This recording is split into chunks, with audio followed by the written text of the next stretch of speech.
The Weather Channel TV app keeps you prepared for any type of weather. Our goal is to keep people safe. Log in and experience local weather, real-time radar, minute-to-minute coverage, and weather cams that bring you every angle of the storm. No one keeps you prepared like the Weather Channel TV app. Start your free trial and be prepared all season.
All right, welcome back. If you're just joining us, there's a little bit of an update to Arthur, which has been recently tagged a tropical storm.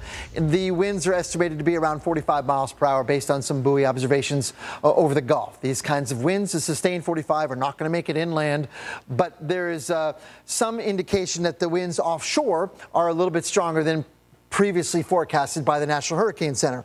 So there it is, right very near the coast. Exactly where it is, I'm trying to figure that out using Doppler radar and surface wind analyses and some model data. It's not clear to me that the center is actually offshore. It may be just inland a little bit. I'll show you in a second. But either way, it's not a story about the wind. It's a story about the rain. That's going to be a big factor going forward with a lot of heavy rain offshore. Now, with the expected movement of this whole thing, it's going to bring that rain, which is now offshore over the Gulf, inland into parts of southern Louisiana. We've already seen a lot of rain in Texas. Thankfully, not raining so hard there now in southeast Texas. But the legacy has been left behind with flooding, a lot of it in southeastern Texas from this tropical cyclone. So the surface observations here are curious enough. There's certainly a lot of bad weather here. A lot of these shades and enhanced satellite pictures indicate thunderstorm activity really going strong, way out over the water. And yet not much happening near where the center of rotation is, let's say right about in there, indicating that there's pretty strong westerly shear impacting this. Now, exactly where the center is, I guess the weather's really not that bad near the center. So this is one of those situations where you don't really care about the weather right near the center, but it's still important to track, because if it stays out over water, as they say it is, then maybe there's an opportunity to strengthen even a little bit more. But if it's inland, then technically not, right? Looking inside of this, it does indeed look like there is an area of rotation here. Now, whether or not that's one sort of area, a spoke of vorticity that's kind of rolling around a larger gyre, that's not clear. Whether or not this is right near the surface, maybe it's a couple thousand feet up, that's not exactly clear either.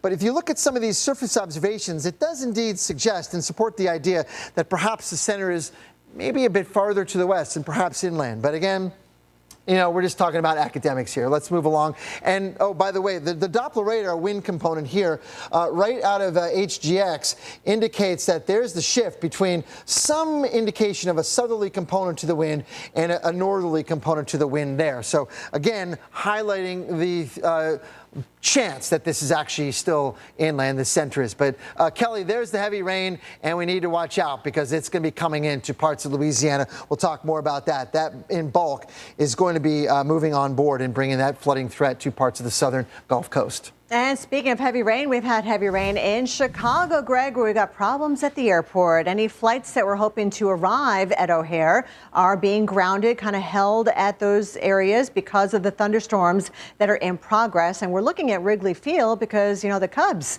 they're actually going to try to play ball this evening. But we're definitely getting some downpours currently. 59 degrees. It's kind of cool out here, but remember, temperatures don't have to be all that warm to get thunderstorms, and even severe thunderstorms will be be a possibility across portions of Illinois. Right now, sub-severe, not looking at severe weather, but certainly having an impact on the airport. Again, any flights trying to arrive at O'Hare are being held at their origin points. So here's that ground stop. It goes until 12:30 Central Time, mid-50s. There's your southeast wind, 33 miles an hour with gusts higher than that, around 50, 60 miles an hour. So that's a wind threshold where we could see some branches breaking off and the possibility of some power outages. We'll keep a close eye on it. I know statewide Illinois has over 20,000 customers without power, and that's because of storms earlier this morning from the Quad Cities down into the central part of the state. Chicago, slight chance of a tornado, damaging winds more likely, possibly with hail mixed in with that heavy rain. Of course, we've got the rain in progress right now, and moving it forward, you can see more heavy rain coming in the next couple of hours. So not a good travel day, that is for sure. Even 3 o'clock, we still see some darker shades of red showing the power of these storms that could still be strong or marginally severe. And then as we head toward the evening hours, which is when the Cubs are set to take the field, hopefully things will be looking up for that. Torcon 7 for Peoria. Again, storms have been in progress this morning across the central part of the state. We've already had damage back into the western part of Illinois. We'll continue to monitor these storms as we go through the afternoon. Springfield, Bloomington, again, depending on basically we get some instability involved with any breaks in the cloud cover. And as we go through the nighttime hours, things will start to settle down and peter out. But also watch out in Indianapolis, where severe weather is possible here too.